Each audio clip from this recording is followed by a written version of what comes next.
All right, good evening, guys. Welcome to OpenLine. I'm Matthew Torres, and with me are three experts. We're talking about child passenger safety from the state and Meharry Medical College as well. So, Dr. Fiscus, I know you wanted to kind of talk about teenagers. We can't talk about, it's true, we can't really talk about road safety without teens. That's I know, look at me, I mean, I have my phone here alone. That's a huge distraction, texting and driving.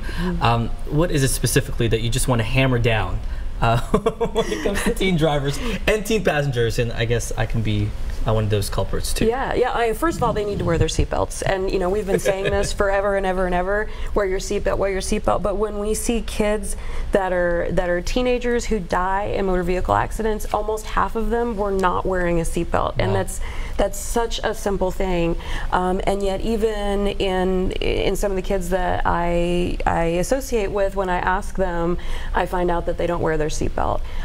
So there's a program called Battle the Belts that we can do. The Tennessee Department of Health can help with, where you can encourage your child's high school to engage a rival high school, and they do seatbelt checks and seatbelt counts to try to beat the other school, and therefore, you know, hope to kind of change that behavior. Okay, let's talk about this.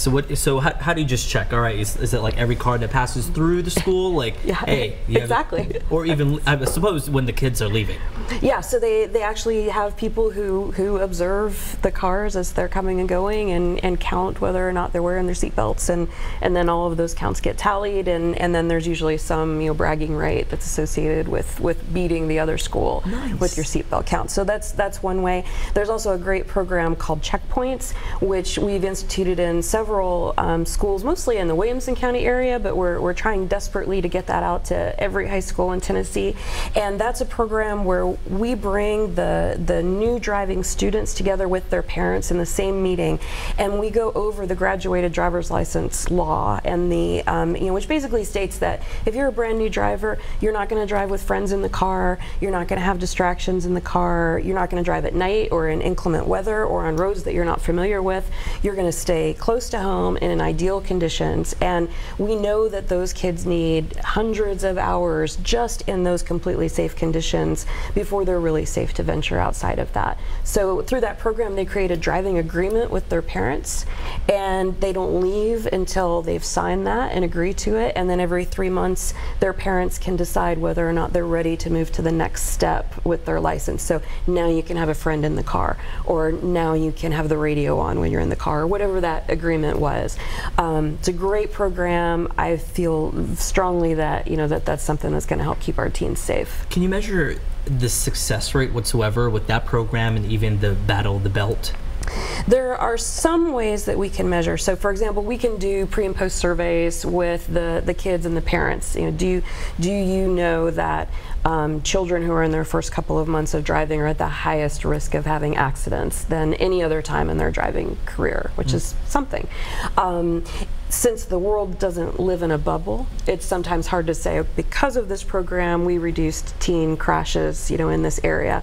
But we do keep track of the number of motor vehicle crash activities that schools do, and the number of kids that participate, and look at their pre and post surveys to make sure that they've gained some knowledge for having gone through that program. This may be a question that you can't simply answer, but why is it that the first few months they're more at risk? Why is it that they're not really wearing seatbelts? Because for me personally, I mean, I guess it's always been hammered by my parents, like, just wear your seatbelts, and it's just become, I guess I'm so used to it being as a kid. Why do you think that's the case? Right. So they may be modeling parent behavior. Okay. So they may have parents that haven't modeled that, right? So it's really important that parents are buckling up and that their kids see that, and that when those parents are teaching those kids to drive, that car doesn't move until that child is buckled up. So, I mean, it has got to become second nature, so you feel naked if your belt's not on. But it's maybe they don't think it's cool. Maybe they think it's better. You know, we have the same problem with bicycle helmets. You know, bicycle helmets aren't because we're afraid you're going to crash your bike. It's more because we're afraid someone's going to run you over and bust your head. So same kind of thing. It might not be cool. It's just messing someone's hair. Exactly. Exactly. But so important that, you know, if there's one thing a teen can do, or two things a teen can do, is to turn off their phone and buckle their belt. It's so hard to turn off the phone. That's the one thing. But I mean, that's doable, at least put the seatbelt on, like you said. Right. For you guys, when you hear about teenagers and kind of car safety, what kind of comes to mind? Well, it definitely starts early on, and she's mentioned it about parents being a role model for their children. I mean, and it's kind of hard because sometimes parents choose convenience over safety, and I really got a teaching lesson when I had my son. I learned to teach parents differently because sometimes there are convenience actions that parents may take that will interfere with the correct installation. For example, you mentioned earlier about making sure that the harness is close to the child as possible before putting the coat on. You know, parents want to make sure that their children are nice and warm, and so that's kind of like a convenience thing. We may take long trips and the kids are noisy in the back, and so we'll buy extra toys or a DVD player to put on the back. That's a projectile that interferes with the safety. We may put slip covers up under car seats, and those slip covers, we call them non-regulated products that may not be manufactured by that car seat company. If a product is not manufactured by the car seat company, then parents should not use it with the car seat. So slip covers, dangly toys, extra headrests, if it's not from Graco and you have a Graco seat, not safe. Not from Evenflow, and you have an Evenflow seat, not safe. And so those are some convenience things that parents may choose to do, and it's really a danger in getting that correct installation. Dr. Goodman, for you, when it comes to kids or just teenagers behind the wheel? Well, my wife and I have finally raised 5 children, and they're all paying their own car insurance now, by the way. And you're like, hallelujah. But I'm an incurable optimist, and I'm trying to convince other people that we're living in the best time ever in human history. And one of the things is automobile safety. It is now 10 times safer to drive a mile in the United States than it was in 1941. That's an incredible increase, I think, an increase in safety. And I like to give government, law enforcement their due. When I was in medical school in St. Louis, and when I was an intern in Atlanta working in 2 of the busiest hospitals in the country, the number of fatalities involving alcohol exceeded 50%, and the drinking age was 18, and that was a bad combination. And we were just entering the days of seat belts, let alone child restraints. Another thing that we did in the 70s was required helmets for motorcyclists, and I'm sorry to tell you that is waning. Every year that bill comes closer to passing here in the state of Tennessee. We still have it. We're only one of only 18 states in the United States that has a helmet law now. And the motorcyclists will, at least they tell me, that they're going to wear their helmets anyway. It's just not, it's a matter of freedom whether or not they choose to. Or convenience. And when we go to other states, including Indiana, where our older daughter lives, you hardly ever see a motorcyclist with a helmet on. Another thing that is being discussed now is to raise the minimum driving age, and as you said, the 16-year-olds continue to be even more dangerous than us senior citizens. The state of New Jersey, you mentioned, is now raising its minimum driving age to 17.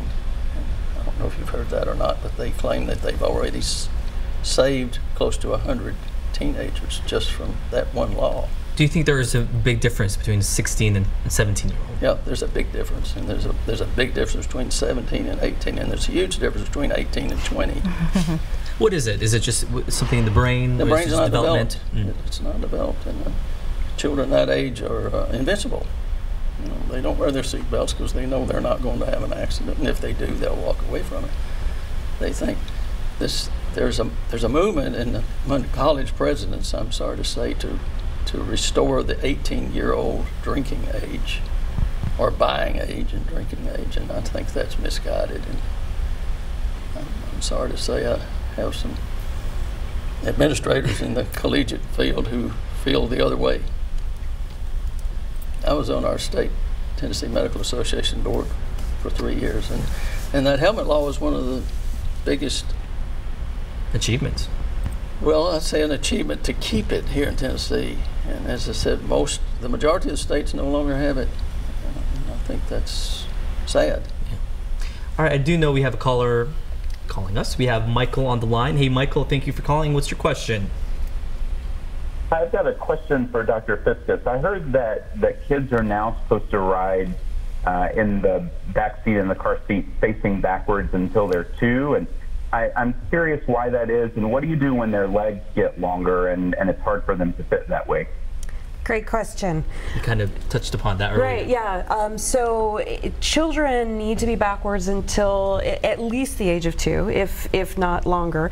And because of the size and the weight of a child's head compared to their body, if they're forward facing and they're in an accident, that head is likely to snap forwards and back and cause spinal injuries, cause brain injuries for that child. Whereas if they're backwards and their legs are a little bit cramped, that's not such a big thing compared to saving a child's neck and brain and head. So backwards until at least age 2, preferably until they actually outgrow the weight and height limits of the car seat that they're riding in. Regardless of leg size. That's right. Exactly. And I just want to piggyback and say that the American Academy of Pediatrics in August just reissued their recommendation statement saying that they want parents to meet the maximum height and weight requirement of that car seat manufacturer. So if that car seat manufacturer is saying you can rear face your child to 40 pounds, then they recommend that you do that. The longer the better. It's definitely safer. The back of the seat is designed to absorb those crash forces, which is pretty great in a crash. And so the car seat actually gives that cocooning effect. So this is the back of the vehicle seat, and this is the car seat rear facing. In the event of a crash, the car seat is going to rock up and over and cocoon that baby, protecting the head, neck, and spinal cord. I'm learning so much. By the time, hopefully, when I get okay myself, I know what to do. But again, thank you for that caller, by the way. So if you do have any questions, 615-737+, child passenger safety topic that is very important to all of the parents out there watching. We'll have much more after the break.